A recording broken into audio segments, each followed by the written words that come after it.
चलिए बच्चों, तो लेक्चर शुरू करते हैं हम लोग। लेक्चर नंबर 5 हमारा न्यूटन्स लॉज ऑफ मोशन। ठीक, तो ये है आपका लेक्चर नंबर 5।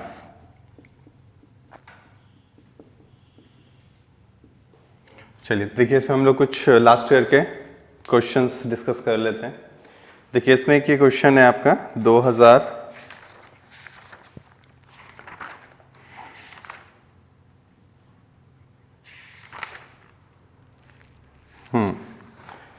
देखिए ये क्वेश्चन है आपके पास 2013-14 का। देखिए क्या है इसमें, क्वेश्चन लिख दे रहा हूं मैं। देखिए क्वेश्चन है हमारे पास, क्वेश्चन ये है 2013-14 का। देखिए क्या कह रहे हैं सॉरी। देखिए क्या है इसमें, the natural tendency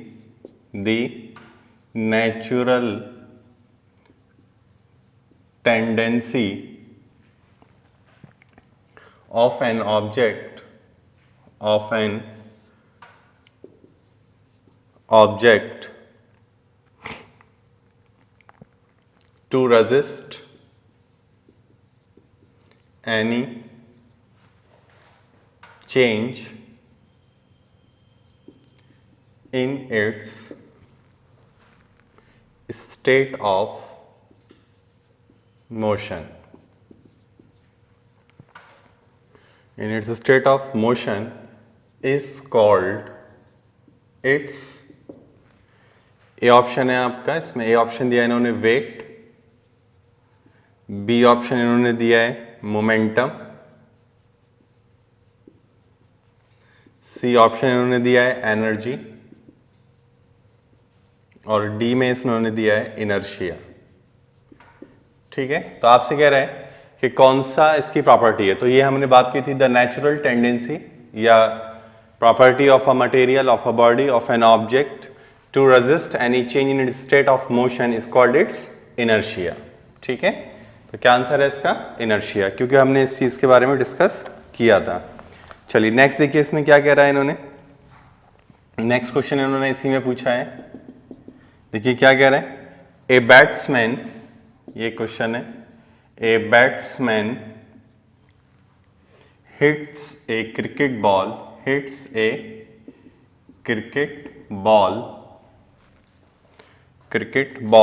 which then rolls on a level ground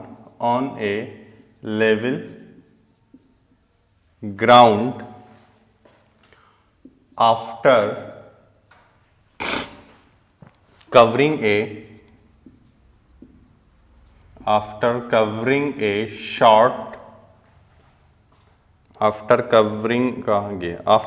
a short distance, the ball comes to rest. ठीक, the ball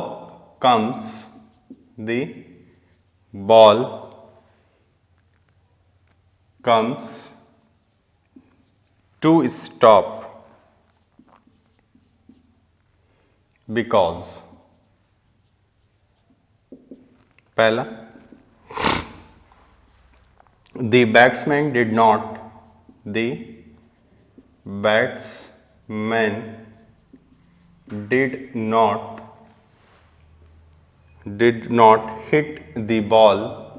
hit the ball hard enough. B option में है आपके पास, there is a force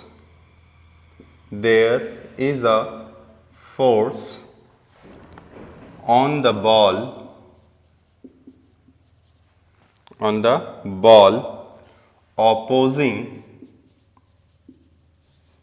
opposing the motion. ठीक, ये भी आपका 13-14 का ही सवाल है जो लिख रहा हूं मैं। चलिए नेक्स्ट, सी ऑप्शन है हमारे पास। द वेलोसिटी इज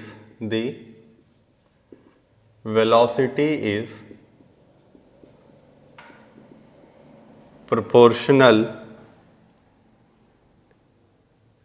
to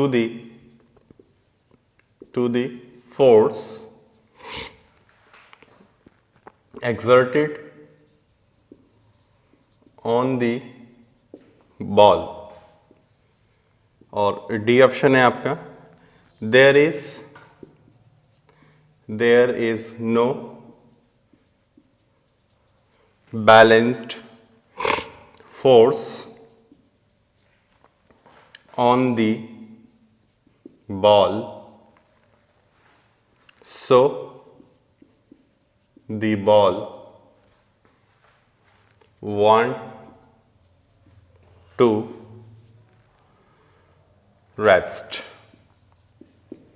ठीक है, तो क्या है, a batsman hit a cricket ball which then rolls on a level ground after covering a short distance, the ball comes to rest, the ball becomes to stop because।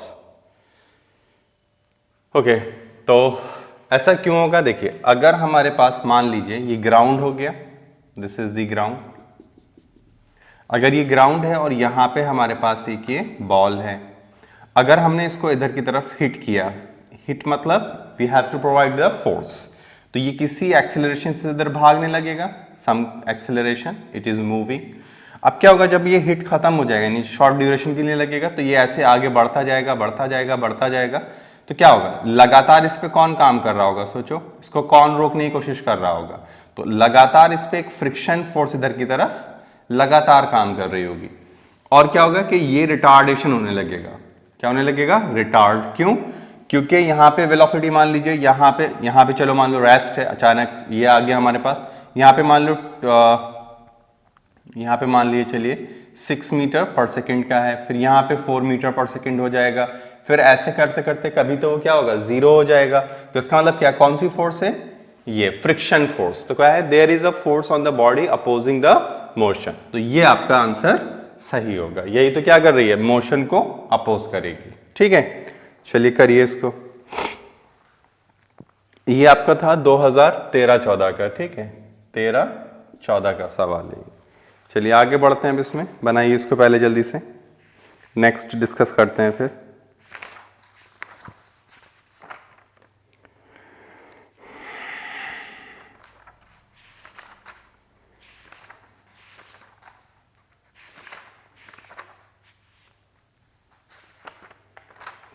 चलिए देखते हैं। 2012-13 में जो है इसमें कोई सवाल नहीं पूछा था इन्होंने, फोर्स को और वर्क एनर्जी को मिक्स करके पूछा था। ठीक है, तो हम लोग उसको डिस्कस नहीं कर रहे हैं। चलिए आगे बढ़े हम। चलिए देखिए 2011-12 का सवाल देखते हैं हम लोग, मिटा दें इसको। ठीक, देखिए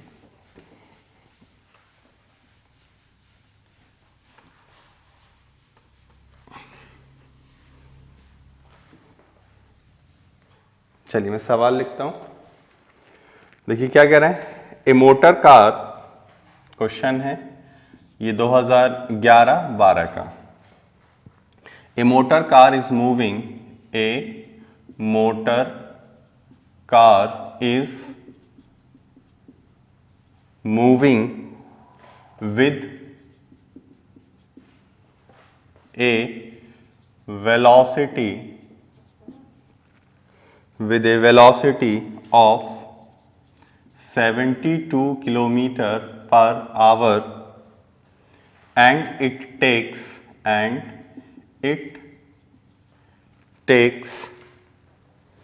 5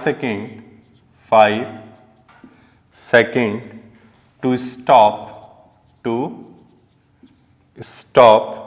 after brakes are applied. After brakes are applied, calculate the force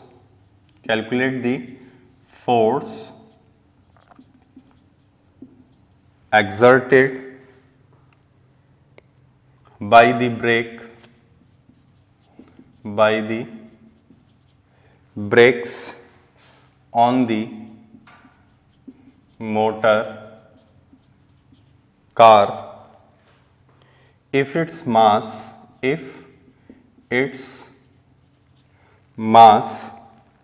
along with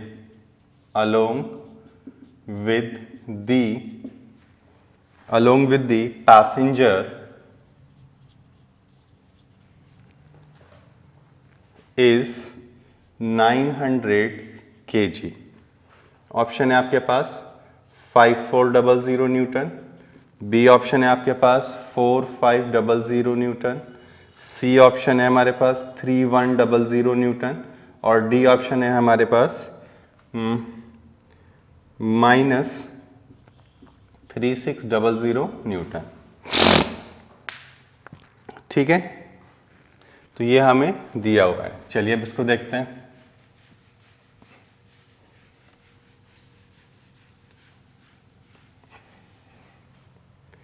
देखिए क्या कह रहे हैं, तो इसमें हमसे कह रहा है बाय द ब्रेक्स, क्या कह रहा है, a motor car is moving with a velocity of 72 kilometre per hour and it takes 5 second to stop after brakes are applied. ठीक है, देखो समझते हैं, ये हमारे पास एक कार है, ये अभी चल रही है हमारी 72 किलोमीटर पर आवर, मतलब 20 मीटर पर सेकेंड, यानी 5/18 से मल्टीप्लाई कर देंगे इसको तो ये मीटर पर सेकेंड में बदल जाएगा। अच्छा, मास कितना दे रखा है इसका 900 kg विद द पैसेंजर। अब इसने ब्रेक अप्लाई शुरू कर दिए, जब ब्रेक कर दिए तो ये यहां पे कहीं पर आके रुक जाता है, ये रुक गया। ठीक है, ये रुक गया, वेलोसिटी कितनी हो गई इसकी 0, तो यहां से यहां तक जाने में उसे टाइम कितना लग रहा है बताओ 5 सेकेंड। तो कह रहा है ब्रेक ने कितना फोर्स लगाया होगा, तो ऑब्वियसली बात है ब्रेक किधर फोर्स लगाएगी, अपोजिट डायरेक्शन में लगाएगी। तो देखो अगर हम इसमें देखें तो हमारा आंसर यही होना चाहिए क्योंकि निगेटिव में एक ही दिया हुआ है, तो ऐसे भी कोई कर सकता था। खैर, तो हमें ए पहले निकाल लेना है, तो ए क्या लिखेंगे v minus you by T, तो कितना है v बताओ 20 माइनस 0 अप सॉरी कितना है, ये तो 0 हो गया और ये कितना हो गया 20 और ये कितना हो गया 5, तो कितना आ रहा है -4 मीटर पर सेकेंड स्क्वायर। तो F इजिकल टू कितना लिखेंगे m इंटू ए, तो what is the answer 900 into -4, तो कितना आ जाएगा -3600 न्यूटन। तो which one is correct, D is the right answer. तो इसमें एक ही निगेटिव था तो आपको वही आंसरिंग कर देनी है। डन। चलिए अब देखिए इसमें नेक्स्ट सवाल करते हैं हम लोग, चलें आइए देखिए।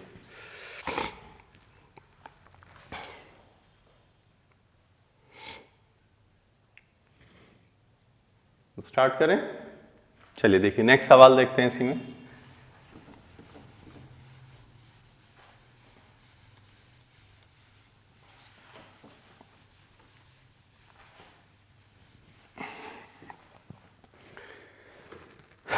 देखिए नेक्स्ट सवाल क्या है, कह रहा है a bullet of mass 40 gram, question है a bullet of mass 40 gram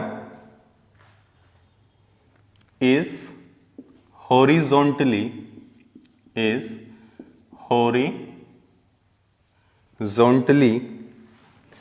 fired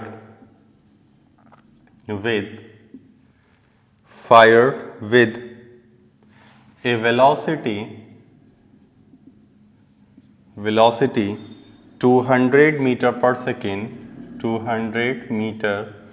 per second from a pistol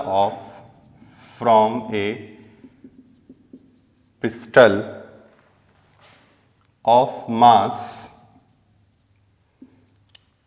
2 kg. What is the recoil velocity of the pistol? Okay, option आपके पास हैं 10 मीटर पर सेकेंड, B है -8 metre पर second, C है हमारे पास 5 metre पर second और D है हमारे पास -4 मीटर पर सेकेंड। ये ऑप्शंस हम लोगों को दिए हुए हैं। ठीक है, चलिए समझते हैं। देखिए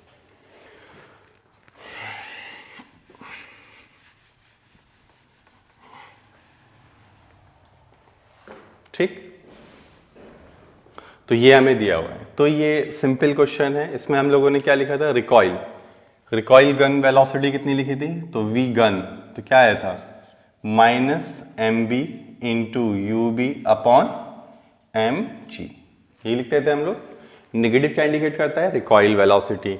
तो हम लोग क्या करेंगे अब बताओ। तो अगर हम इसमें बात करें तो ये तो माइनस हो गया, ये कितना है 40 है ना, कहाँ गया देखो, मास मास कितना है, इतना है, वेलोसिटी इतनी है और इसकी गन की कितनी है मास, इतना है। तो 40 डिवाइडेड बाई 1000 इंटू क्या करेंगे, यूबी कितना है, यूबी 200 देन डिवाइडेड बाई क्या करना है मास, तो इंटू 2।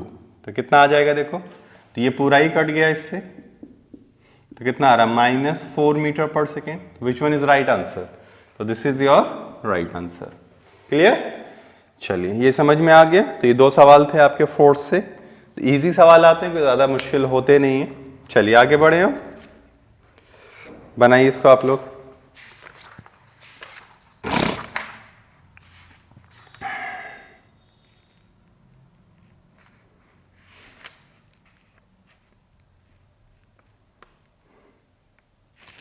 ग्यारह 10-11 में आपका एक सवाल आया था एनसीईआरटी में जो मैंने कराया था, जिसमें वेलोसिटी सेंटीमीटर पर सेकेंड और उसका ग्राफ दे रखा था। ठीक है, वो वाला आप देख लीजिएगा एक बार। चलिए अब आगे बढ़ते हैं और आगे नेक्स्ट सवाल को करते हैं।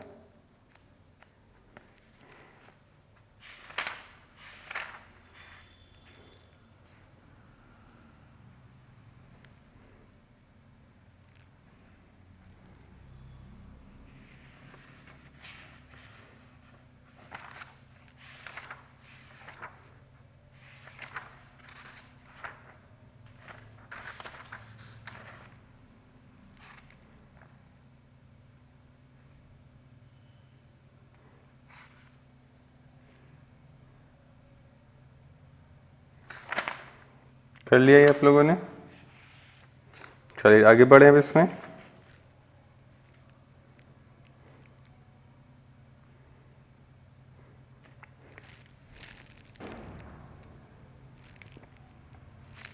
ये 2008-9 में भी इन्होंने मिक्स प्रॉब्लम ही दी थी। ठीक है, तो वो भी हम लोग बाद में ही डिस्कस कर पाएंगे, अभी तो नहीं कर पाएंगे।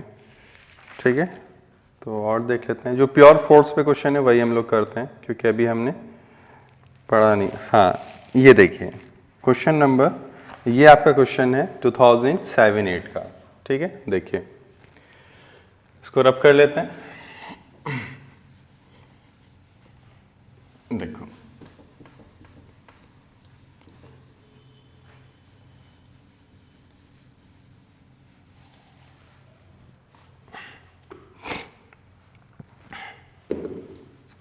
देखिए क्या सवाल है हमारे पास। तो हमारे पास ये एक सवाल दिया है इन्होंने, ये 2007-8 का है। देखिए क्या कह रहे हैं, a ball of mass, a ball of mass 70 gram moving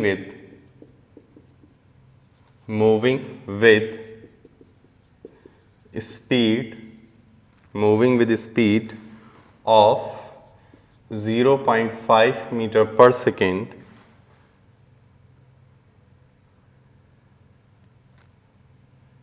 and it is stopped by a player in 0.05 second, full stop. Calculate the force exerted by the player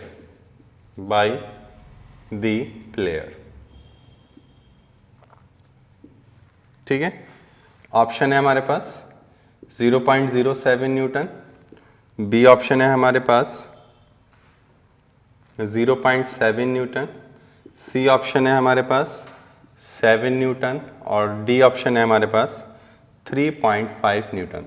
तो देखिए इसमें बहुत सिंपल है, आप ऐसे सोच सकते हैं कि जब ये मान लीजिए बॉल जो है वो मूव कर रही है किसी रफ्तार से, कितना है मान लेते हैं m, और कितना तेज चल रही है v। अब अगर ये मान लो किसी वजह से यहाँ पे आके रुक जाए, यानी ये ऐसे आके रुक गई, तो ये रुकने का मतलब है इसने इस पे एक फोर्स लगाया होगा, ठीक, तो सेम अमाउंट ऑफ फोर्स ये भी इस पे लगाएगा, ठीक है, ऐसे पकड़ लेता है तो वो एक फोर्स लगाएगा, तो जितना ये इस पे फोर्स लगा उतना ही अगर ये इस पे फोर्स लगा दे तो क्या हो जाएगा, रुक जाएगा। तो वही हम लोग यहाँ पे अब देखेंगे, ठीक है।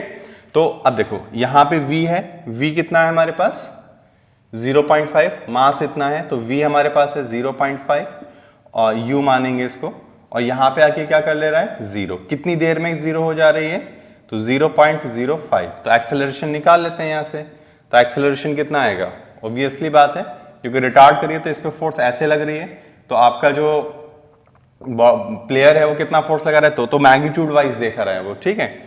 तो अगर हम मैग्नीट्यूड वाइज निकालें इसमें तो क्या लिखेंगे v minus you by T, तो कितना आ जाएगा, तो ये हमारे पास आ जाएगा v कितना है हमारे पास 0.5 डिवाइडेड बाई माइनस में 0.05, तो ये एक्चुअल में आ जाएगा 100। कितना आ जाएगा बताओ 100। जब ये 100 आ जाएगा तो अब हमें फोर्स निकालना है, तो फोर्स क्या होता है मास इंटू एक्सेलरेशन, तो अब तो माइनस दिस इंटू ये कितना हो गया बताओ 70/1000, तो ये कट जाएगा इससे, तो कितना आ रहा है 7 न्यूटन माइनस में, यानी ये इधर की, यानी इस पे इधर फोर्स लग रहा है, इधर की तरफ फोर्स लगाया जा रहा है, ठीक है, तो ये आ रहा है हमारे पास, ठीक है। जब हम उसको पकड़ेंगे तो बॉल पे क्या होगा, एक फोर्स लग रहा होगा ऐसे पकड़ने के लिए, तो ये इस पे लग रहा है तो हम किधर लगाएंगे उस पे, इधर की तरफ, क्योंकि प्लेयर जब पकड़ेगा तो इधर की तरफ फोर्स देना पड़ेगा, तो कितना आ जाएगा बताओ 7 न्यूटन, तो कितना आंसर आ जाएगा 7 न्यूटन, ठीक है। चलिए हो गया ये। अब देखिए एक और क्वेश्चन था इसमें, ये थोड़ा इंटरेस्टिंग क्वेश्चन है, इस तरह का कंसेप्ट मैंने आपको पढ़ा तो दिया था लेकिन क्वेश्चन कर लेते हैं थोड़ा सा, ये थोड़ा सा अलग तरीके से पूछा है इन्होंने, 7-8 का ही सवाल है ये। देखिए क्या पूछ रहे हैं आपसे, ए बॉडी, समझते हैं ए बॉडी, नाम दिए हुए हैं ए, यानी एक बॉडी है जिसका नाम क्या है a body A of 100 Newton wait, 100 Newton wait. उस दिन मैंने बताया था वेट क्या होता है, फोर्स होती है। वेट इज प्लेस्ड कहा गया, is placed on a table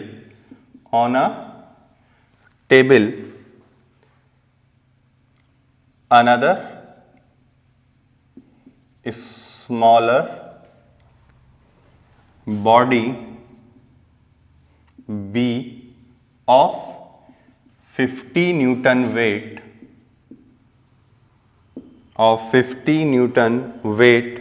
is placed on top of A, ठीक। what is the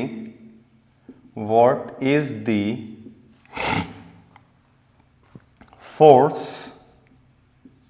ऑन, तो पहला पार्ट पूछा था इन्होंने, अपर बॉडी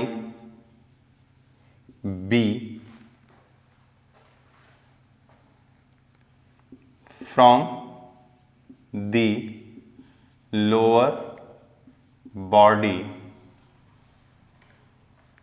ए, एंड दूसरा सवाल पूछा था इसी में इन्होंने, द लोअर बॉडी, कहाँ गया, the lower body A from the table, ठीक। ऑप्शंस क्या थे हमारे पास, तो ए ऑप्शन था हमारे पास 150 न्यूटन, बी ऑप्शन है हमारे पास 100 न्यूटन, 150 न्यूटन। सी ऑप्शन है हमारे पास 50 न्यूटन, 100 न्यूटन, 50 न्यूटन। और नेक्स्ट है हमारे पास 50 न्यूटन और 150 न्यूटन। ठीक है, तो ये हम लोगों को थोड़ा सा करना है। बना लीजिए इसको आप लोग। ठीक है, बनाइए जल्दी से, क्वेश्चन लिख लीजिए तेजी से।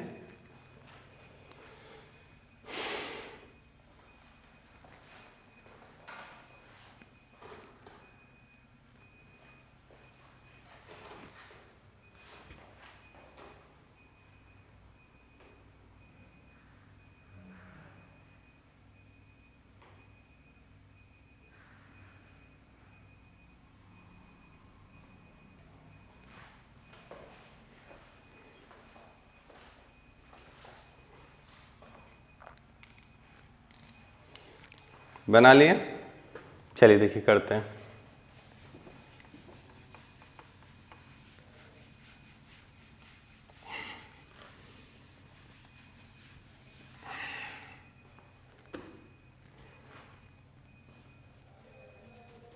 देखिए इसमें सवाल करना कैसे है हम लोगों को।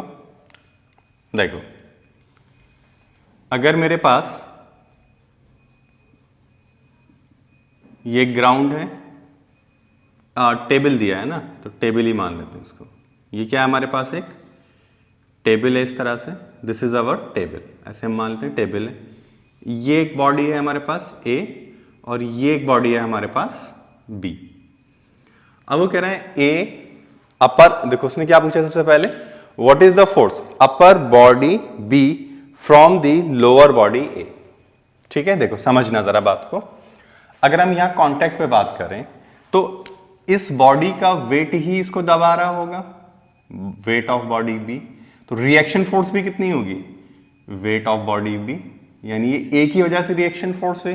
तो बताओ बी पे कितना फोर्स लग रहा होगा, तो force on B is equal to due to A, तो कितना हो गया 50 न्यूटन। अच्छा चलो ठीक है, अब इसकी बात समझते हैं। तो इस पे क्या हो रहा होगा, यानी टेबल पे क्या हो रहा होगा। देखो टेबल पे एक तो इसका अपना वेट ही लग रहा होगा, किसका, इसका। ऊपर से और किसको महसूस कर रही होगी टेबल, इसका वेट और महसूस कर रही होगी, किसका, वेट ऑफ बी का कर रही होगी कि नहीं। तो बताओ नेट फोर्स ऑन टेबल पे कितना लग रहा है, तो F ऑन टेबल, देखो F ऑन टेबल कितना है, तो आप लिखेंगे weight of A plus weight of B. यही तो होगा, हमारे ऊपर कोई बैठ जाए तो उसका वेट, फिर उसके ऊपर कोई बैठ जाए तो उसका भी तो वेट हम फील करेंगे, तो वही ये कर रही है टेबल। तो टोटल कितना हो गया 100 प्लस 50, तो कितना आ गया बोलो 150 न्यूटन। तो अब उसने क्या पूछा है, उसने पूछा है the lower body A from the table, यानी टेबल से बॉडी ए कितना फील कर रही है। तो टेबल से अगर हम देखें तो टेबल कितना लगा रही होगी ए पर, टेबल लगा रही होगी ये 150 न्यूटन। तो F on A due to table is 150 of A, तो कितना आएगा 50 150। तो विच वन इज राइट, तो दिस इज योर राइट। ठीक है, करिए इसको जल्दी से, आप लोग जल्दी कर लीजिए।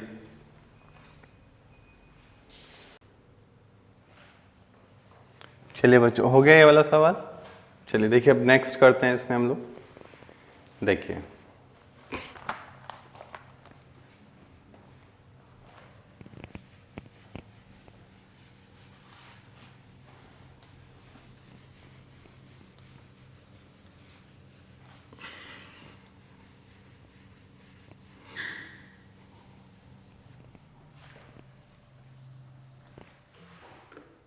देखिए क्या है सवाल। देखो ये सवाल पूछा है आपसे,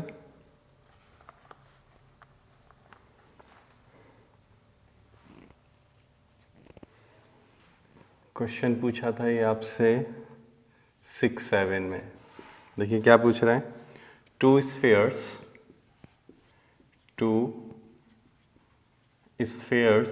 A and B with masses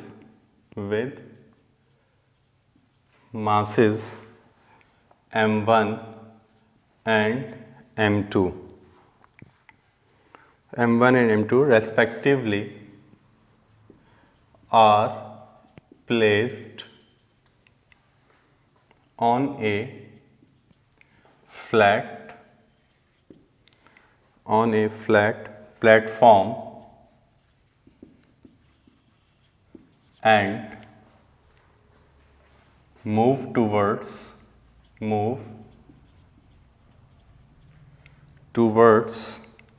each other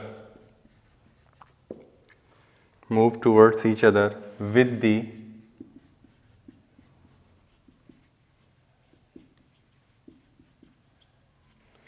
the respective velocity of u1 and u2 after collision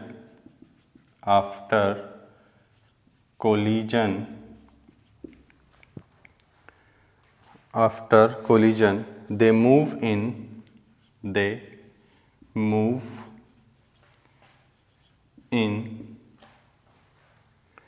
opposite direction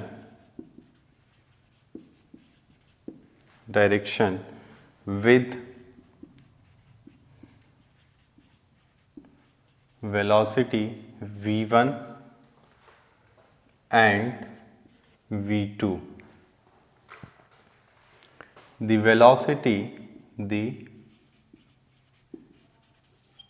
velocity of sphere B after collision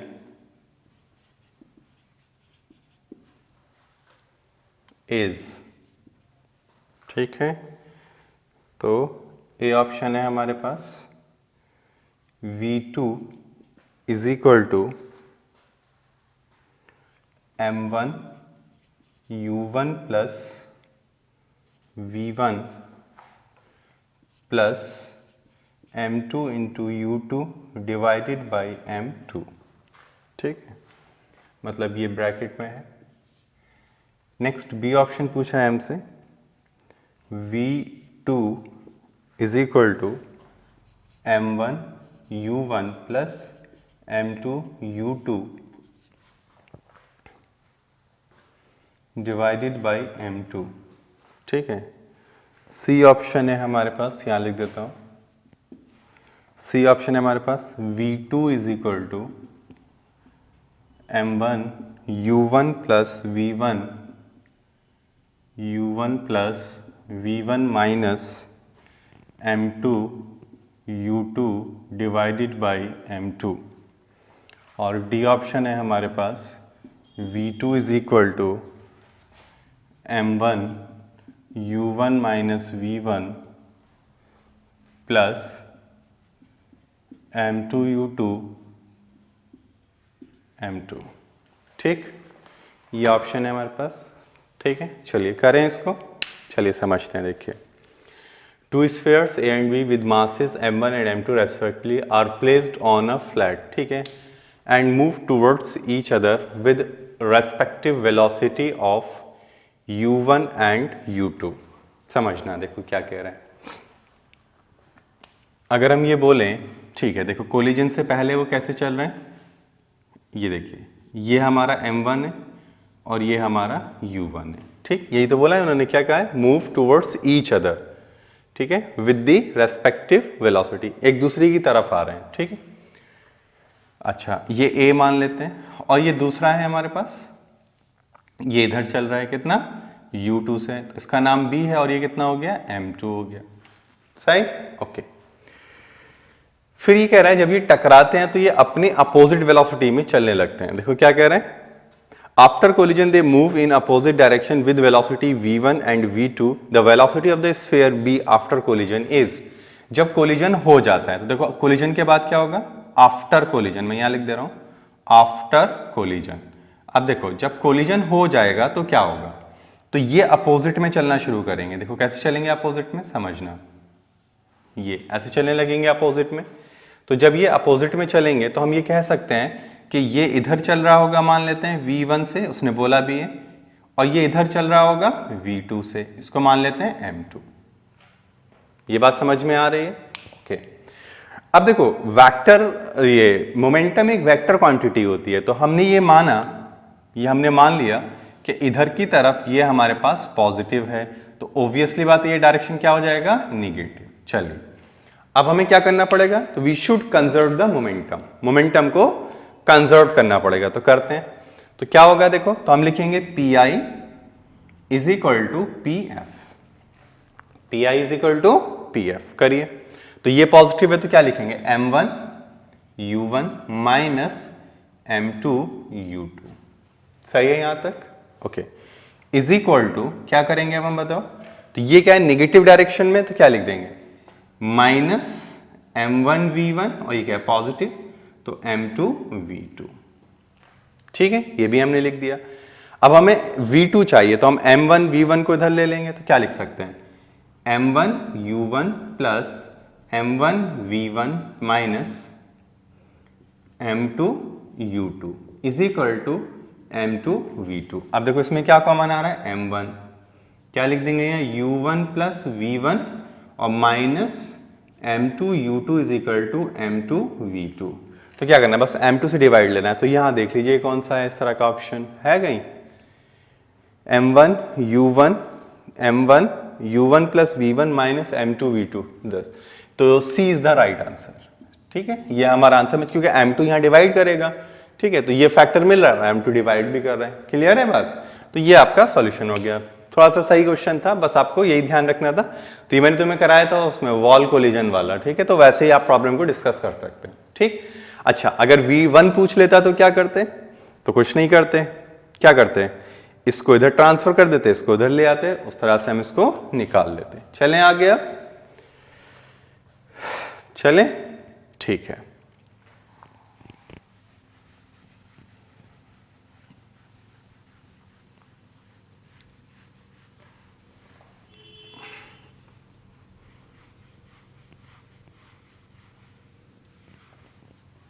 चलिए आगे बढ़े, चलिए नेक्स्ट सवाल करते हैं, इसमें देखते हैं।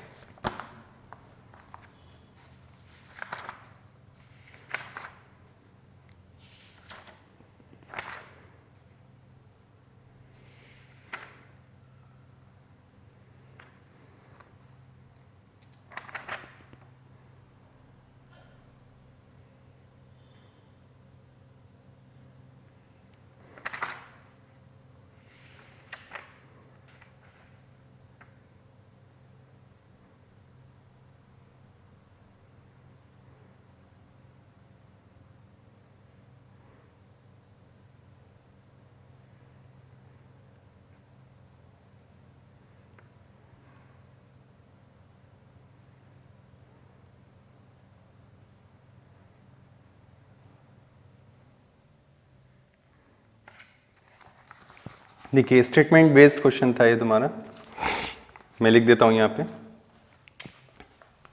ये 2005-06 का है क्वेश्चन नंबर, जो है आपका ये 2005-06। ठीक है, 2006 एंड 2005 में पूछा था। देखिए क्या है क्वेश्चन है, consider the following statements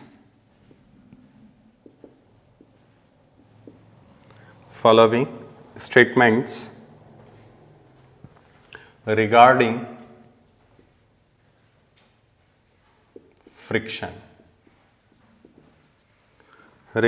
friction on bodies। पहला स्टेटमेंट उन्होंने कहा है, देखिए क्या कह रहे हैं, force of friction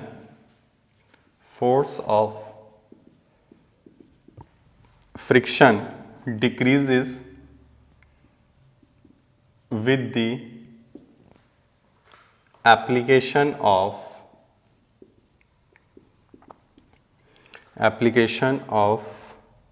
lubricants। Second statement देखिए इसमें क्या कह रहे हैं, rolling friction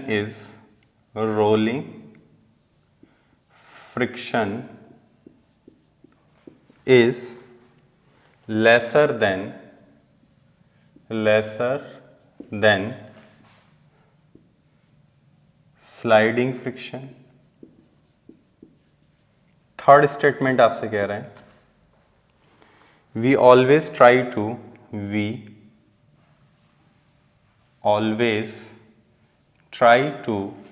minimize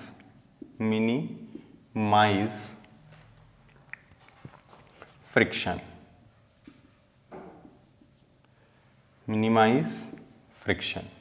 तो आपको बताना है which statement is true.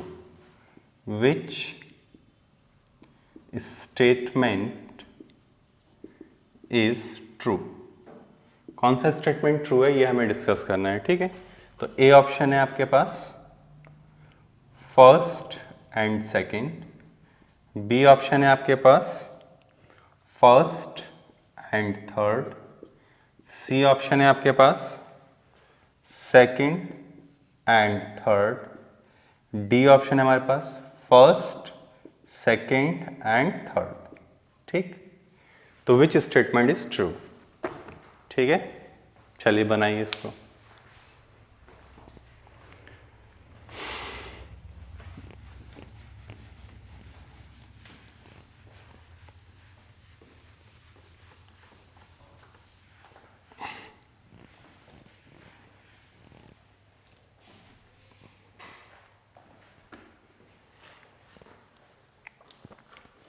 तो we always try to minimise friction, which statement is true. तो देखिए पहला क्या है, force of friction decreases with application of lubricants. तो ये बात सही है, बिल्कुल ये बात सही है। Rolling friction is always lesser than the sliding friction, ये मैंने आपको फ्रिक्शन पढ़ा तब बताया था। तो रोलिंग फ्रिक्शन सबसे कम होती है, दोनों सही हो गए। We always try to minimise friction, which statement अच्छा कह रहा है क्या हमेशा आप फ्रिक्शन को मिनिमाइज करते हैं। तो देखिए जैसे हम लोगों का इंजन होता है, तो इंजन में हम कोशिश करते हैं कि फ्रिक्शन ना हो, सही है, चलिए मिनिमाइज कर रहे हैं। जैसे हमारा मशीनरी पार्ट है कोई, तो हम यही चाहते हैं कि वो फ्रिक्शन ना ले, ठीक। जैसे हमारी साइकिल की चेन होती है, उसमें भी हम चाहते हैं फ्रिक्शन मिनिमम होना चाहिए। लेकिन ये बताओ कि जब टायर जो हम लोगों का जो टायर यूज होते हैं कार में, तो जब हम ब्रेक लगाते हैं तो हम ये चाहते हैं कि फ्रिक्शन मिनिमाइज हो। तब हम ये नहीं चाहते फ्रिक्शन मिनिमाइज हो, तब हम चाहते हैं फ्रिक्शन मैक्सिमम हो जाए। क्यों? क्योंकि वो स्टॉप करने में आपकी हेल्प करेगी। तो आपका जो इसमें थर्ड ऑप्शन है, यानी थर्ड स्टेटमेंट इज रॉन्ग। क्यों रॉन्ग है? क्योंकि हमेशा हम कोशिश नहीं करते कि हमारा फ्रिक्शन कम हो, क्योंकि कभी कभी हमें इसकी जरूरत पड़ती है, ठीक है। अगर फ्रिक्शन नहीं होगा तो बॉडी रोल नहीं करेगी, अगर फ्रिक्शन नहीं होगा तो हम चल नहीं पाएंगे। तो आंसर क्या होगा इसमें?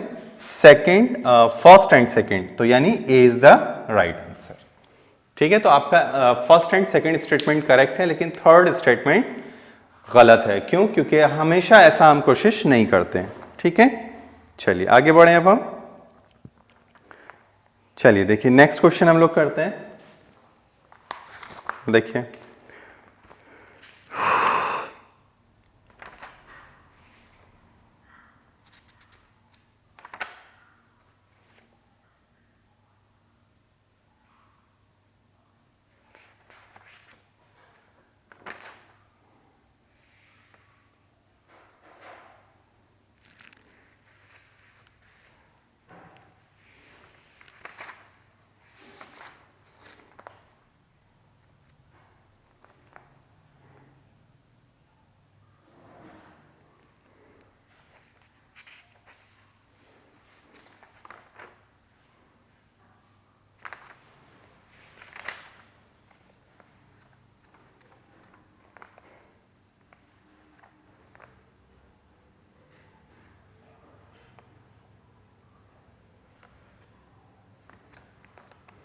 चलिए तो ये आपका ऑल अबाउट ये हो गया। कुछ क्वेश्चंस और कर लेते हैं रिसेंटली जो आए हुए हैं, ठीक है। ये तो हम लोगों ने डिस्कस कर ही लिया। चलिए देखते हैं, आइए। तो मेरे पास कुछ सवाल हैं इसमें, उनको हम लोग डिस्कस कर लेते हैं। चलिए देखिए इसमें तो रब कर दें इसको। चलिए ठीक। देखिए चलो मैं इसको यहाँ लिख देता हूँ। आई होप आप लोगों ने कर ही लिया होगा, ये तो रबी कर लेते हैं। ठीक, देखो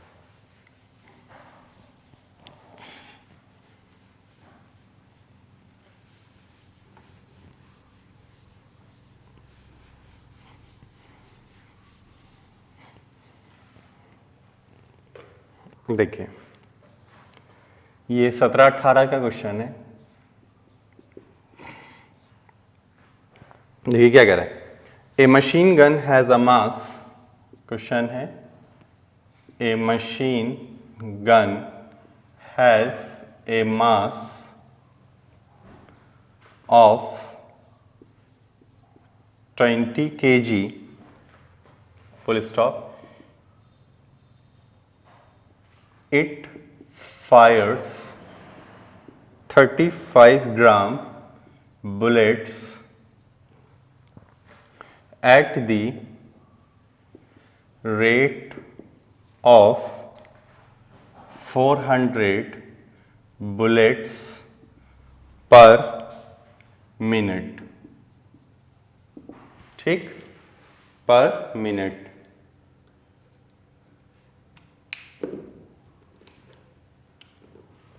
पर मिनट, ठीक है, with a speed of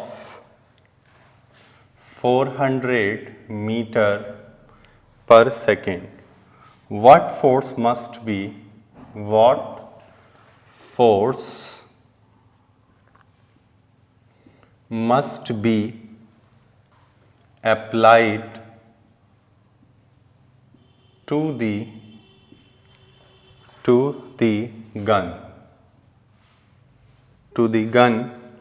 to keep it in position। ठीक है, ये हम लोगों ने डिस्कस कर चुके हैं। ठीक है, ए ऑप्शन है आपके पास 93.3 न्यूटन, बी ऑप्शन है आपके पास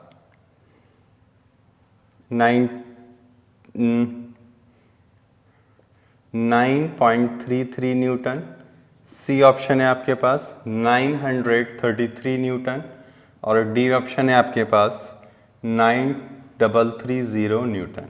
तो कह रहा है कितना फोर्स ट्रांसफर और कितना फोर्स लगाना चाहिए अगर हम उसको होल्ड कर रहे हैं तो। ठीक है, तो ये हमें करना है।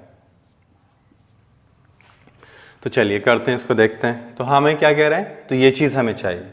तो हम लोगों ने इसमें एक डिस्कस किया था कि फोर्स जो होती है वो क्या होती है, MNV, वेयर N क्या था, नंबर ऑफ बुलेट्स पर सेकेंड।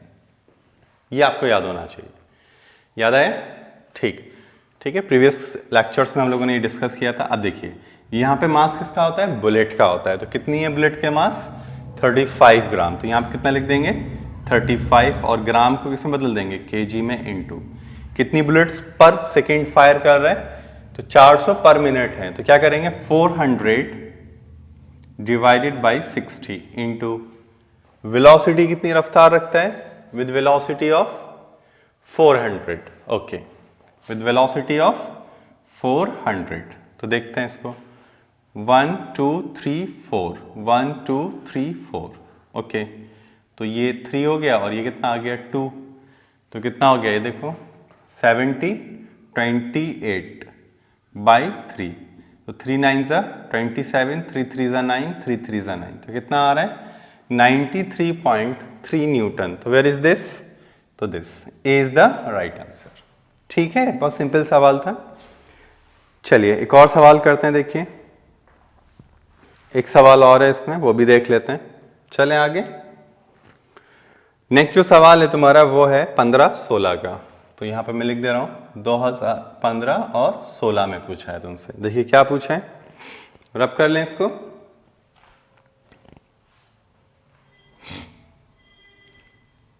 ठीक, चलिए देखिए।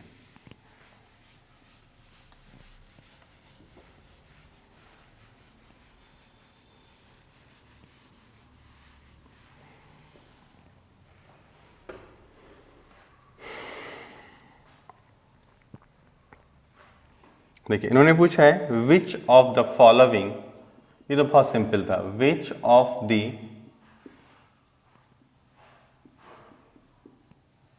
Which of the following has more inertia? Which of the following has more inertia if their size is same? अगर उनका साइज सेम है तो ए में दिया है प्लास्टिक बॉल, बी में आपको दिया है ए स्टोन बॉल, सी में दिया है ए रबर बॉल और डी में आपको दिया है एन आयरन बॉल। तो which one has high inertia? तो जाहिर सी बात है साइज सेम है तो सबका वॉल्यूम भी बराबर है। साइज का मतलब क्या है? साइज का मतलब है वॉल्यूम आर सेम, यानी सबका वॉल्यूम क्या है? सेम है। अगर सबका वॉल्यूम सेम है इसका मतलब जिसकी डेंसिटी हाई होगी उसी का मास ज्यादा हो जाएगा। तो which one has the high density? तो जाहिर सी बात है आयरन की डेंसिटी हाई होती है, तो आयरन की डेंसिटी क्या होगी? सबसे ज्यादा, उसके बाद स्टोन की होगी, उसके बाद रबर की होगी, जाहिर सी बात है रबर, और उसके बाद किसकी होगी? प्लास्टिक की होगी। तो सबसे ज्यादा मास किसका हो गया? आयरन का। अगर आयरन का सबसे ज्यादा मास है तो एनर्शिया भी किसका ज्यादा होगा? आयरन का ही होगा। ठीक है, चलिए अब देखो इसमें एक और सवाल पूछा था 14-15 में, वो यहां देख लेते हैं हम लोग।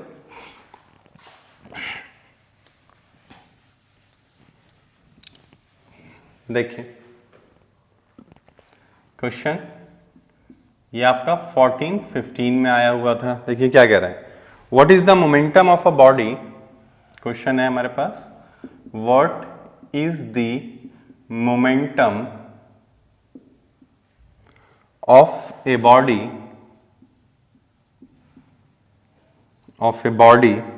of mass 100 gram having a kinetic energy of 20 joule. ठीक, बहुत आसान है ये। A 2 kg मीटर पर second, B half kg metre पर सेकेंड, C 12 ग्राम सेंटीमीटर पर सेकेंड, और डी ऑप्शन में दिया है इन्होंने नन ऑफ दीज। बताइए तो कैसे करेंगे इसको? बहुत इजी है, आप लोग ट्राई कर सकते हैं।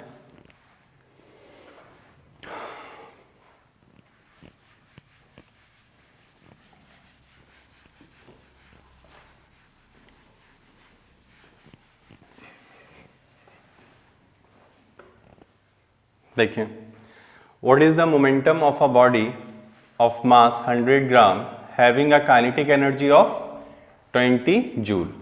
ठीक है, तो अगर 20 जूल काइनेटिक एनर्जी, तो देखो इसमें एक रिलेशन आप लोगों को याद होना चाहिए, वो आपको वर्क एनर्जी इन पावर में प्रूफ कराऊंगा कैसे आता है। तो यहां पे हम लोग देख सकते हैं, देखो क्या कह रहे हैं। तो देखिए अगर हम इसकी बात कर रहे हैं कि ठीक है ये क्या होना चाहिए, तो अगर हम इसकी बात करें तो हमें क्या करना चाहिए? तो क्या कह रहे हैं, हाँ, तो मोमेंटम क्या होता है हमारे पास? तो मोमेंटम होता है m इंटू वी, और काइनेटिक एनर्जी जो होती है वो होती है हमारे पास हाफ mv²। होती है कि नहीं? ठीक है, तो ये कह रहा है कि उसके पास जो काइनेटिक एनर्जी है वो कितनी है? 20 जूल। ठीक, और इतना है, तो वही कह रहा है कि आप उसकी वेलोसिटी बता दीजिए कितना है। क्या बता दीजिए? वेलोसिटी बता दीजिए। तो वेलोसिटी हम लोग कैसे बताएंगे? ठीक है, how we can find the velocity, तो समझना। तो मैं लिख सकता हूं कि kinetic energy is equal to half, ध्यान से देखते रहना, मैं यहाँ पे mv का होल स्क्वायर कर देता हूं और यहाँ पे m से डिवाइड, क्योंकि अगर मैं m से ऊपर और नीचे मल्टीप्लाई करूंगा तो कोई फर्क तो पड़ेगा नहीं। तो ये आ गया मेरे पास, and this is what? This is momentum. तो हम क्या लिख सकते हैं? 2m into kinetic energy is equal to p²। खत्म। सही है ना। तो मोमेंटम पूछा जा रहा है आपसे, अब बस निकाल लो। तो 2 इंटू कितना है ये 100 ग्राम, तो हम क्या लिख सकते हैं 100/1000 इंटू काइनेटिक कितना है, तो काइनेटिक है हमारे पास 20 इजिकल टू पी स्क्वायर। तो 1 2 3 1 2 3 ये हो गया। Okay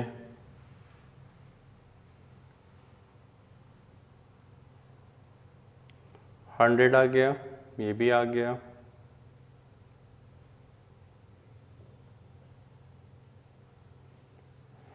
to M into this, तो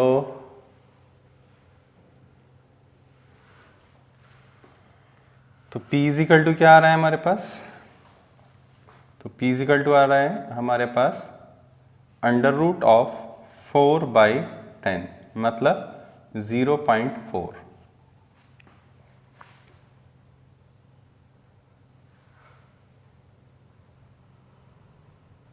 ठीक है, तो देखो ये दोनों तो आंसर नहीं है, अब इसको चेक करना पड़ जाएगा। आंसर ये भी नहीं आएगा, क्यों, क्योंकि देखो अगर ये हमारा क्या है केजी मीटर पर सेकेंड है कि नहीं, तो इसमें आंसर क्या होना चाहिए हमारा, ये हमारा आ रहा है केजी मीटर पर सेकेंड, यानी ये जो वैल्यू है वो हमारी हाफ, तो हाफ नहीं होगी। ठीक है, क्योंकि ये आ जाएगा हमारे पास 2, तो 0.4 आ रहा है, तो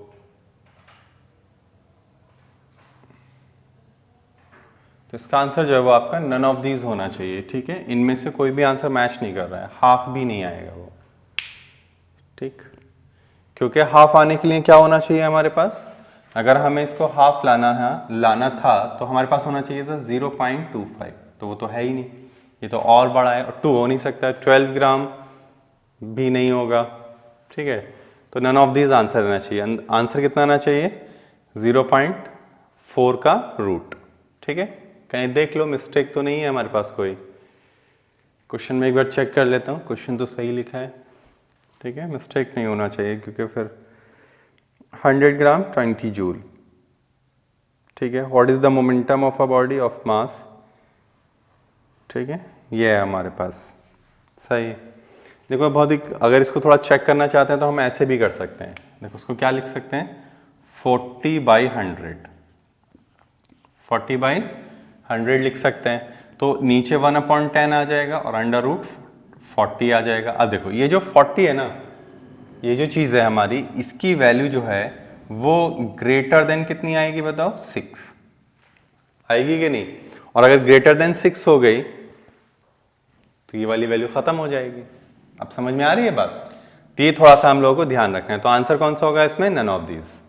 ठीक है, वरना हमारा इसका आंसर क्या आएगा 0.6 से ज्यादा आना चाहिए, तो 0.6 से ज्यादा देखो ये भी नहीं है, ये तो 2 हो गया, ये भी नहीं होगा। 0.6 से चाहो तो चेक करके देख लो, देखो कैसे करोगे चेक इसको। अगर हम इसको 12 वाले को चेक करें तो 12 ऐसे ही रहना दीजिए, 10⁻³ इंटू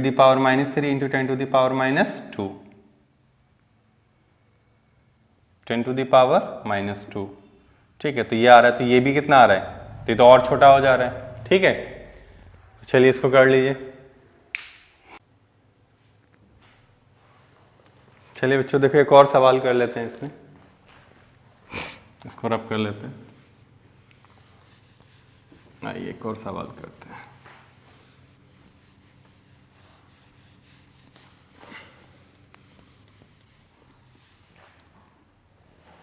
देखिए ये भी बहुत अच्छा सवाल है, इन्होंने पूछा था,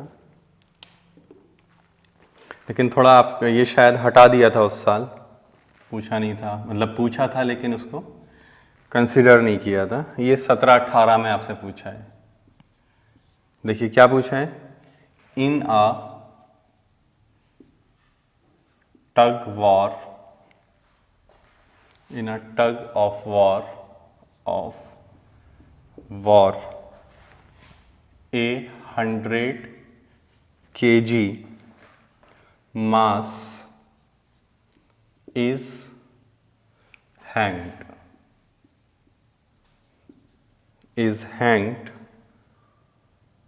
from the midpoint of the rope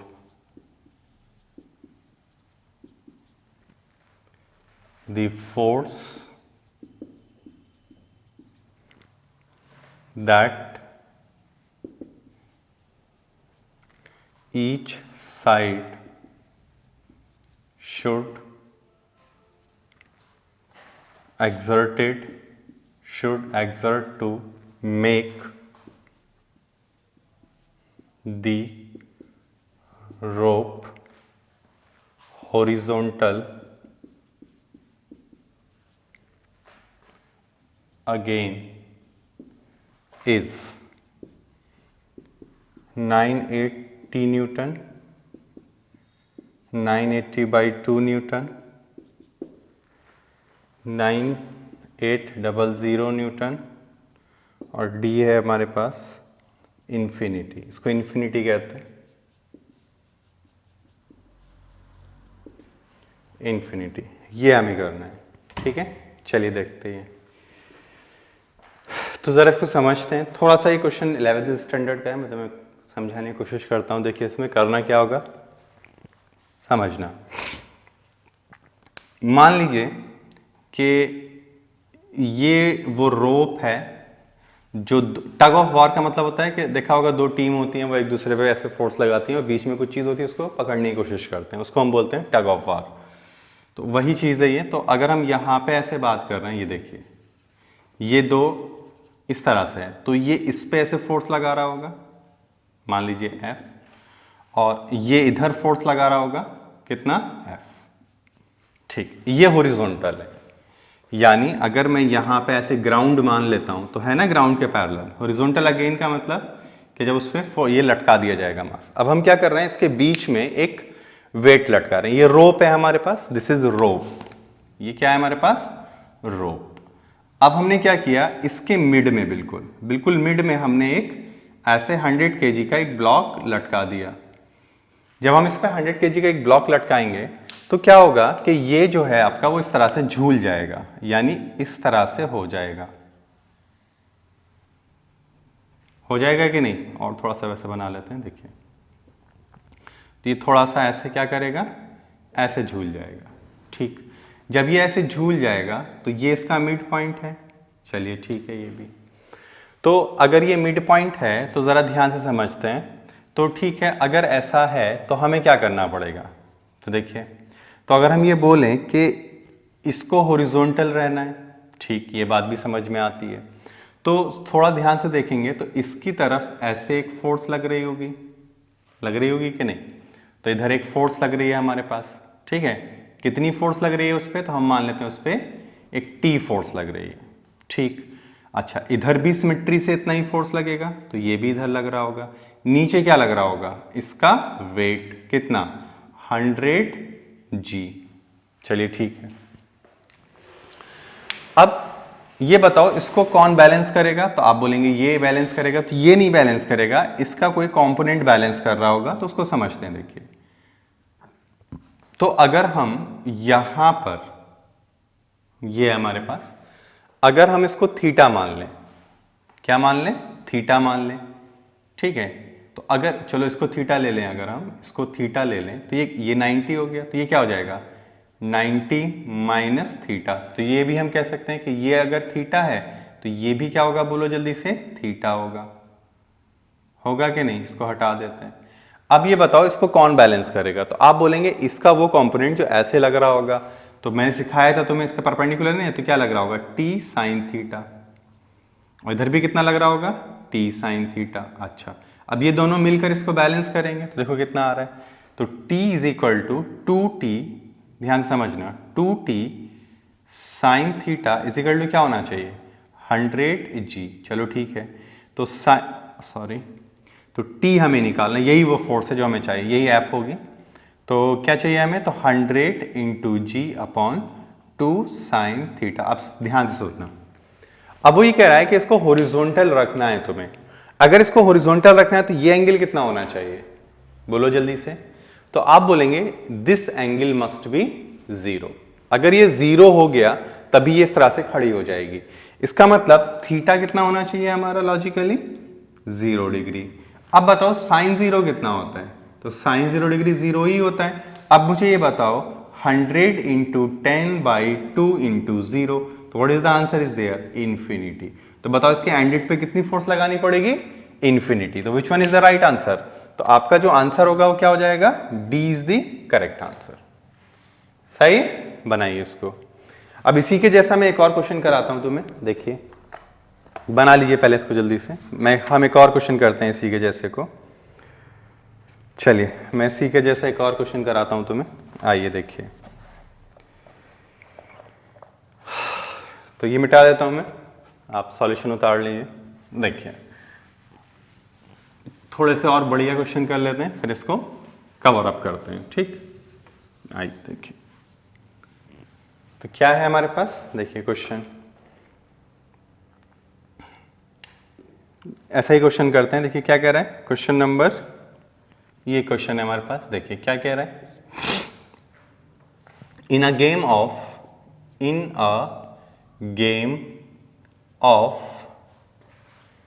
tug of war A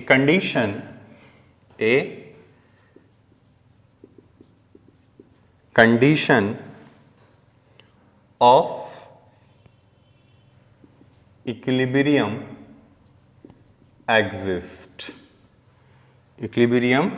exists. Both the teams pull the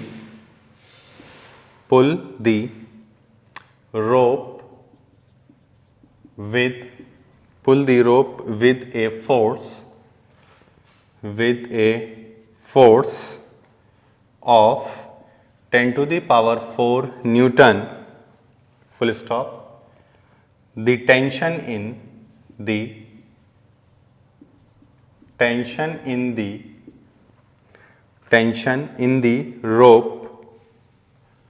rope is, A option है आपके पास 10 to the power 4 newton, B है 10 to the power 8 newton, C है 0 न्यूटन और D है आपके पास 2 into 10 to the power 4 newton. ये समझते हैं, ठीक है। आइए देखिए,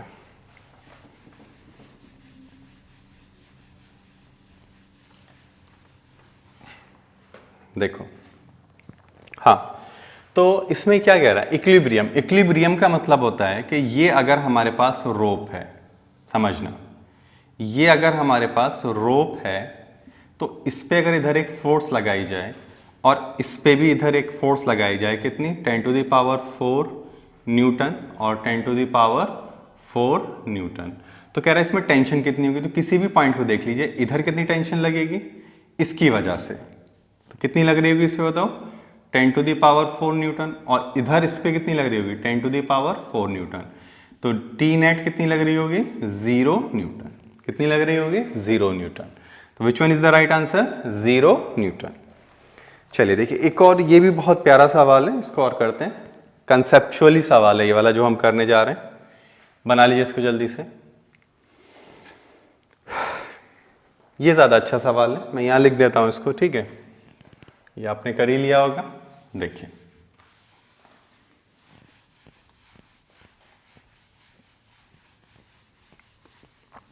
चलिए क्वेश्चन बहुत ही अच्छा सवाल है। देखिए क्या कह रहे हैं, 9 5 coin, 9 5 rupee coins are put on top of each other on a table. Each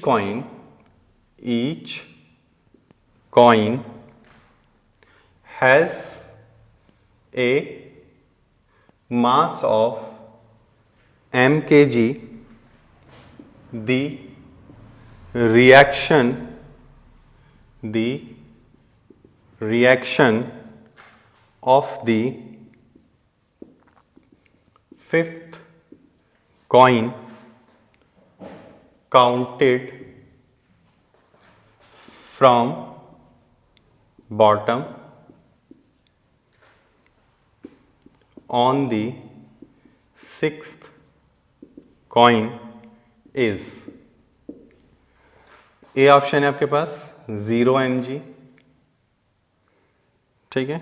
दूसरा ऑप्शन है 2 mg, इसको mg लिख लो, ठीक है।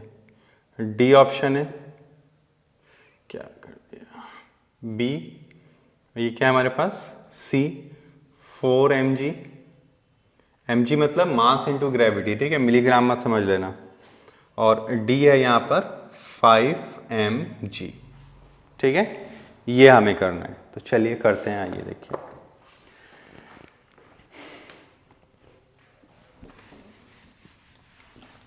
चलिए समझते हैं। देखो कितने कॉइन है हमारे पास, 9 कॉइन है। तो पहले कॉइन बना लेते हैं। ये हमारा टेबल है ना, ये टेबल हो गया हमारे पास।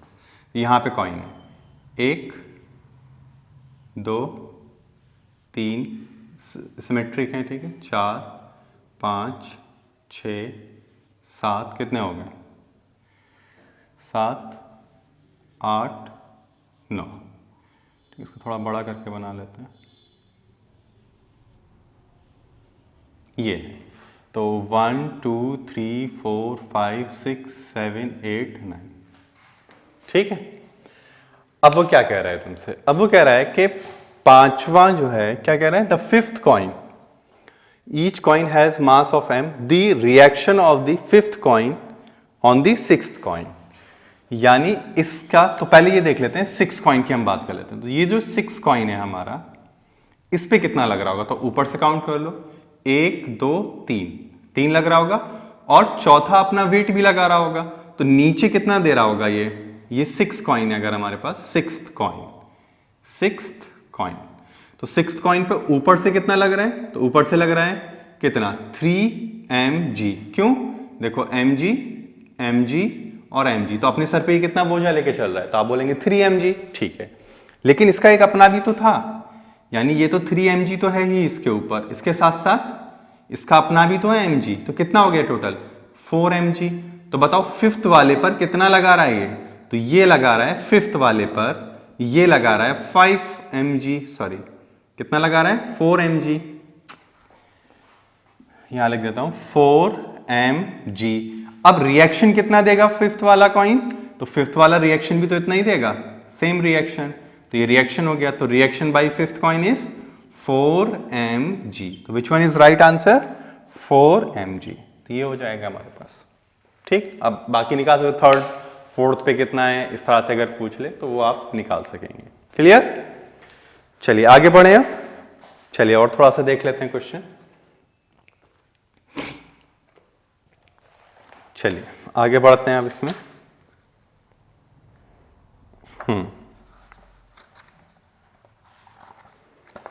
देखिए एक सवाल लिख देते हैं, मैं ये रब कर रहा हूं, रब कर दें, ठीक।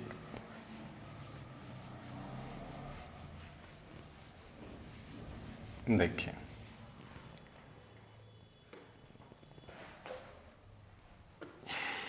क्वेश्चन लिख रहा हूं मैं।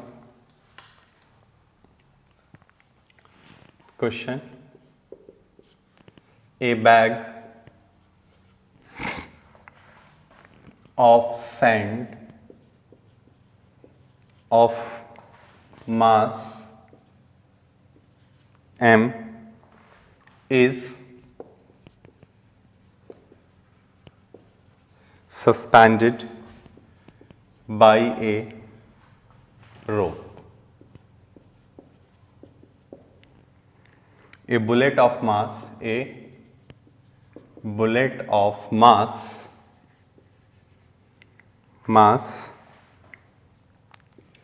m by 20 is fired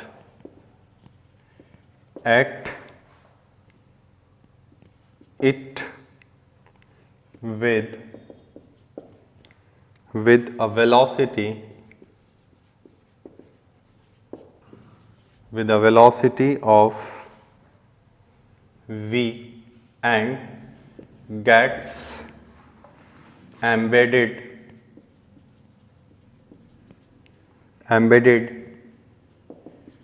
into it.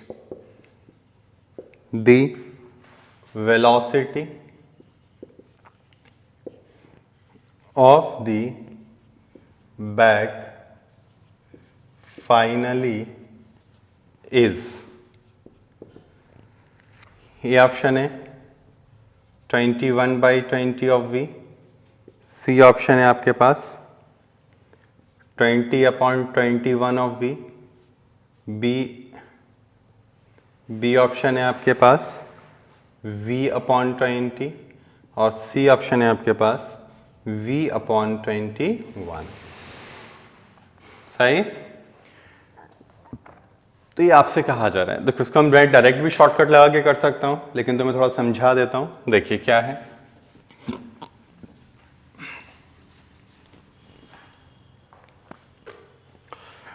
देखो ऐसे समझते हैं कि हमारे पास ये एक सस्पेंडेड है बैग, ये कोई बैग है जिसमें क्या भरा हुआ है, सैंड।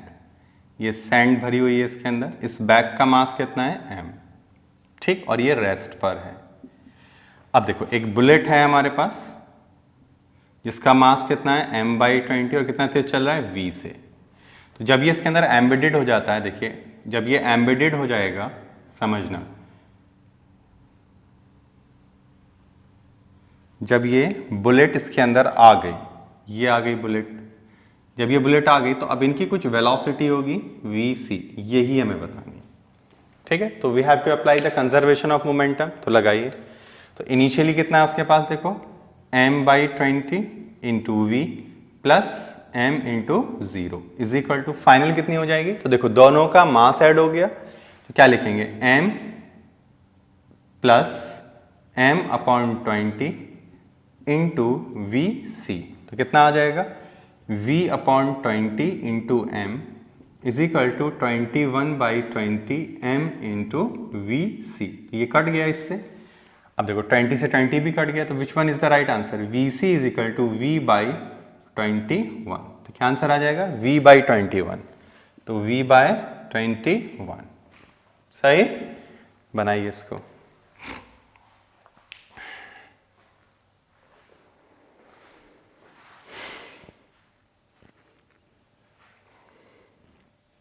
डन।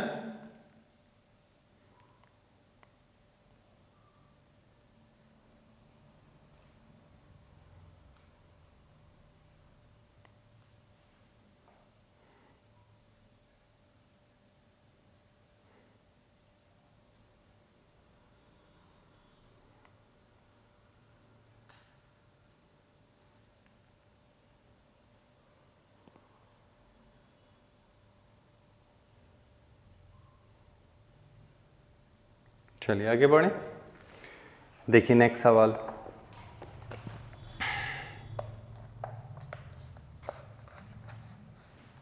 देखिए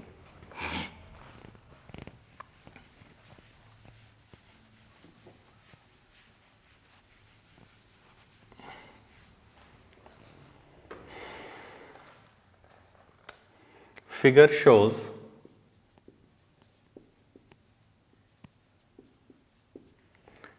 shows the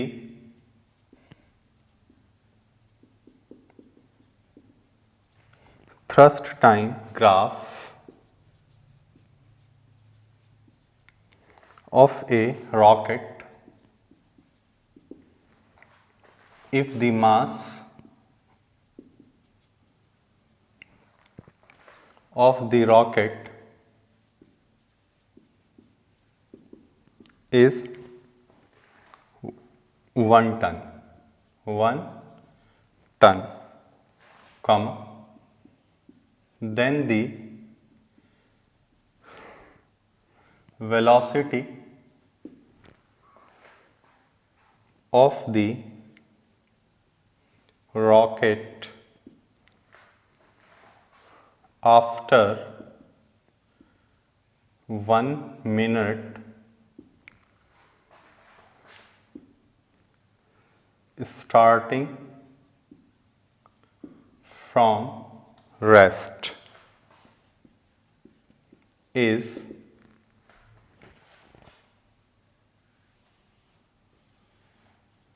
ये ग्राफ दिया है हमें,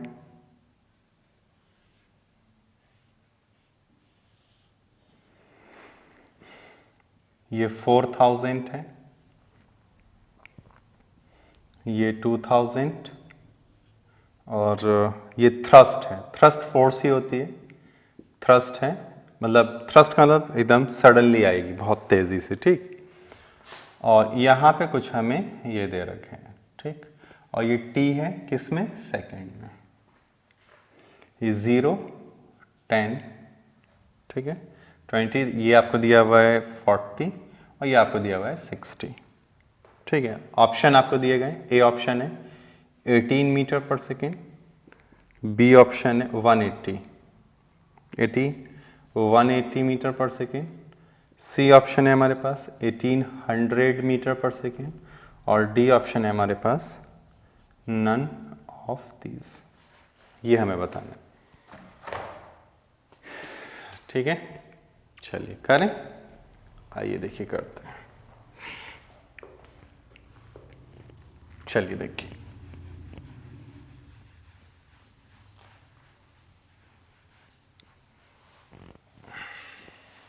देखो समझना।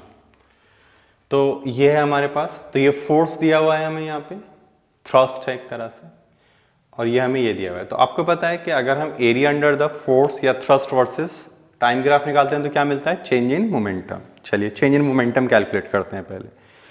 तो हम निकालेंगे कि डेल्टा पी, या जिसको हम इम्पल्स कहते थे, तो क्या होता था, फोर्स इंटू टी। तो बताओ कितना है फोर्स, तो force into T, area under the graph.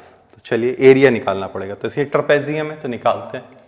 तो 1/2 into sum of the parallel side, देखो ये कितना है 60 और ये कितना है 30, सही। तो क्या लिखेंगे 60 प्लस 30 इंटू बेस कितना है,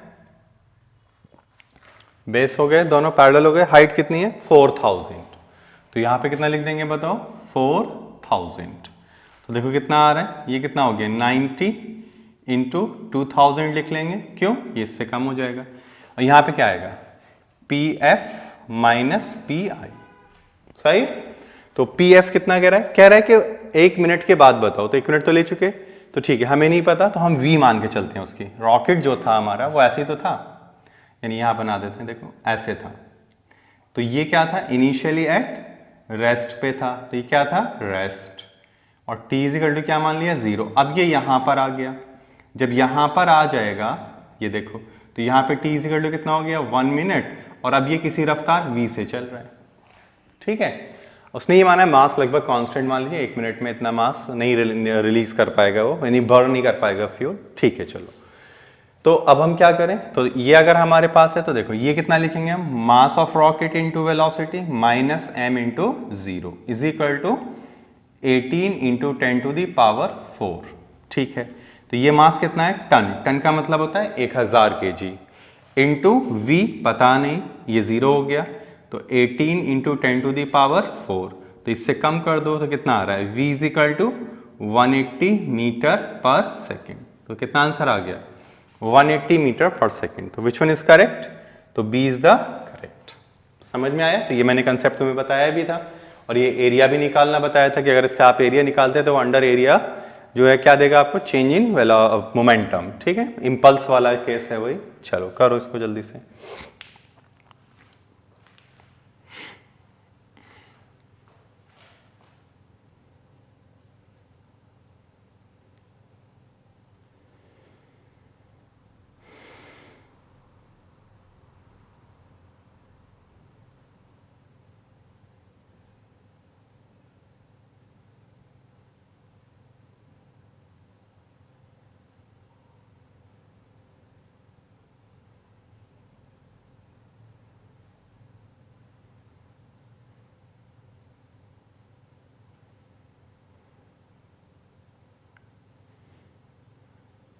हो गया,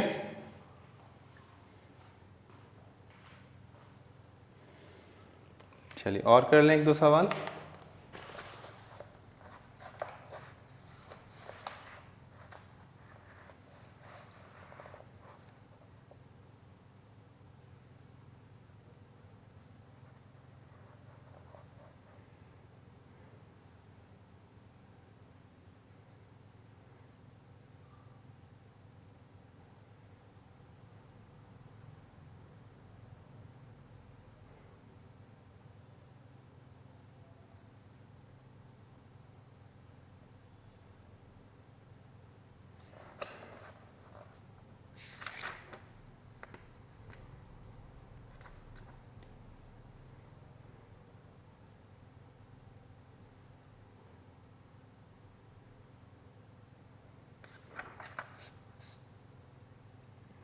चलिए एक सवाल और करा देता हूँ तुम्हें, this is your last.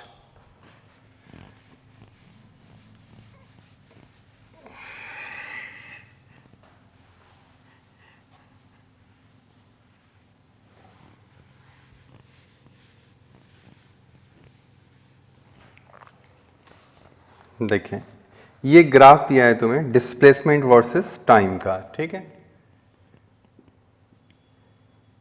It is the displacement versus time graph in which region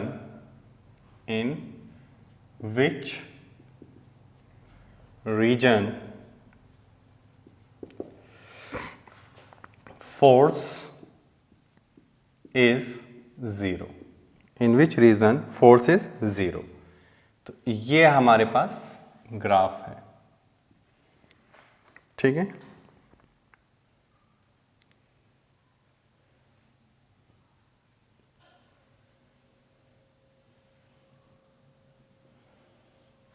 ठीक, A B C D E, ठीक है। ये इन्होंने x बोला है और ये इन्होंने t बोला है, ठीक है। तो आपको बताना है कि कहाँ कहाँ पर ये हो रहे हैं, यानी कहाँ कहाँ पर जीरो है, ये हमें बताना है। करिए, कैसे करेंगे? Force zero. फोर्स जीरो का क्या मतलब है? एक्सेलरेशन जीरो हो जाए। तो जरा समझना, ये बताओ अगर हम इसकी बात करें, पोजीशन वर्सेस टाइम ग्राफ है, तो ये क्या बता रहा है? This is the constant velocity. क्या बता रहा है? तो ए बी रीजन में क्या है? Constant velocity. अगर कांस्टेंट वेलोसिटी है तो एक्सेलरेशन क्या हो गया? जीरो। तो एफ बी क्या हो गई? जीरो। यानी एक तो रीजन ये आ गया, कौन सा आ गया? A B. सी डी में भी तो यही हो रहा है, घट रही है लेकिन है तो कांस्टेंट ही ना। तो सी डी रीजन में अगर हम बात करें तो वहां पे भी क्या है? कांस्टेंट वेलोसिटी, बट घट रही है, नेगेटिव हो रही है, कोई दिक्कत नहीं है। तो एक्सेलरेशन फिर से कितना हो जाएगा? जीरो। तो फोर्स कितनी हो जाएगी? फिर से जीरो। तो ये वाला भी हो गया। अब इसमें अगर हम बात करें तो इसमें तो देखो पहले बढ़ रही है फिर घट रही है, ये भी नहीं हो रहा है, तो ये दोनों में तो नॉन जीरो है। तो उसने पूछा है in which region force is zero. तो कौन कौन सा है? A B and C D, इन दोनों में वो जीरो कर रहे हैं। तो ठीक है बच्चों, फिर तो ये आपने क्वेश्चन कर लिया। तो अब हम जो नया लेक्चर आप लोगों का मतलब नेक्स्ट चैप्टर हम लोग जो करेंगे वो तुम्हारा रहेगा ग्रेविटेशन, ठीक है। तो ग्रेविटेशन से आपके एक दो सवाल आ ही जाते हैं, तो उसको हम लोग कर लेंगे। ग्रेविटेशन का आधा पोर्शन हम लोगों ने कर लिया था मोशन अंडर ग्रेविटी में, न्यूमेरिकल्स, ठीक है। और अगर न्यूमेरिकल्स होंगे उनको हम डिस्कस कर लेंगे। तो ठीक है, तो ये आप लोग प्रैक्टिस कर लीजिएगा इस पर। किसी दिन हम इस पर लाइव क्लास कर लेंगे, ठीक है। अभी लाइव क्लास आपका मोशन पे भी नहीं हुआ, उस पर भी देख लेंगे, ठीक। तो ये आप कर लीजिए। तो नेक्स्ट जो चैप्टर है आपका, that will be start of gravitation, और ये वाला लॉज ऑफ मोशन आपका कंप्लीट हो गया, ठीक। Okay, thank you.